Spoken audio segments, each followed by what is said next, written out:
বিসমিল্লাহির রহমানির রহিম। আমি মোহাম্মদ নবুল্লাহ নবী, ঢাকা ৫ আসনের গত নির্বাচনে সংসদ প্রার্থী হয়েছিলাম। যাক, এখনো আমি জনতার এমপি হিসেবে মানুষের মুখে বলে থাকি, আমাকে সম্মান করে এখনো। তো আমি এই ঈদ উৎসবকে সামনে রেখে আপনাদেরকে বলতে চাই যে আমার এই ঢাকা ৫ আসনের যারা বসবাস করেন, যারা ঈদ উৎসবকে সামনে রেখে যারা দেশের বাড়িতে যাবেন, গ্রামের বাড়িতে যাবেন ঈদ উৎসব করার জন্য, আপনারা যাতে নির্বিঘ্নে দেশের বাড়ি থেকে ঈদ উৎসব করতে পারেন। আপনারা ঈদ উৎসবে যাওয়ার আগে আপনার বাসাটাকে, যে কারেন্ট আছে কারেন্ট বন্ধ করে যাবেন এবং পানির লাইন বন্ধ করে যাবেন। সমস্ত সিকিউরিটি আপনার বাড়ির এগুলি আপনারা ইচ্ছাই আপনারা এগুলি সমাধান করবেন। আর আপনাদের বাড়িঘরের যে নিরাপত্তা এলাকার এগুলা পাহারার ব্যবস্থা করেছি যাতে আপনাদের বাড়িঘর নিরাপত্তা থাকে।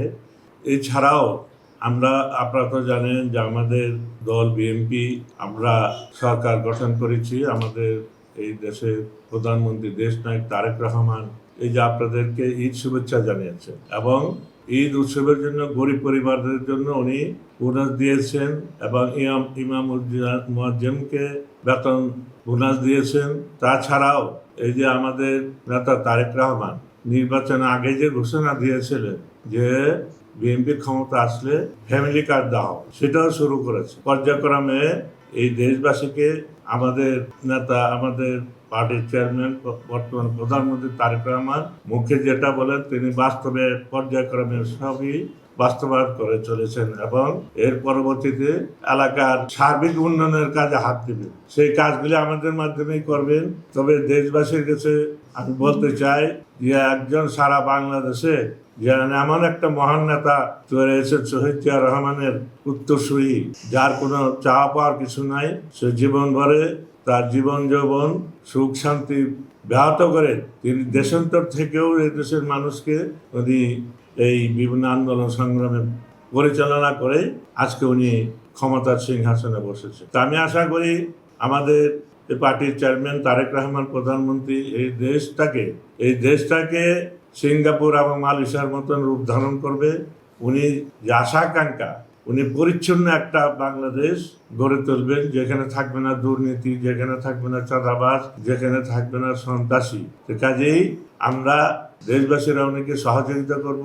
দলমত নির্বিশেষে যদি উনিকে সহযোগিতা করেন, ঠিকই সেই বাংলাদেশটাকে সিঙ্গাপুর মালয়েশিয়ার মতন রূপ ধারণ করবে। আর উনি যারা ঢাকা শহর থেকে দেশের বাড়িতে ঈদ উৎসবের জন্য যাচ্ছেন তাদের নিরাপত্তার জন্য সমস্ত ব্যবস্থা করেছেন। পরিবহনের নিরাপত্তা দিয়েছেন, রাস্তাঘাটের নিরাপত্তা দিয়েছেন, বাড়ি পৌঁছানো পর্যন্ত সমস্ত নিরাপত্তা দিয়েছেন।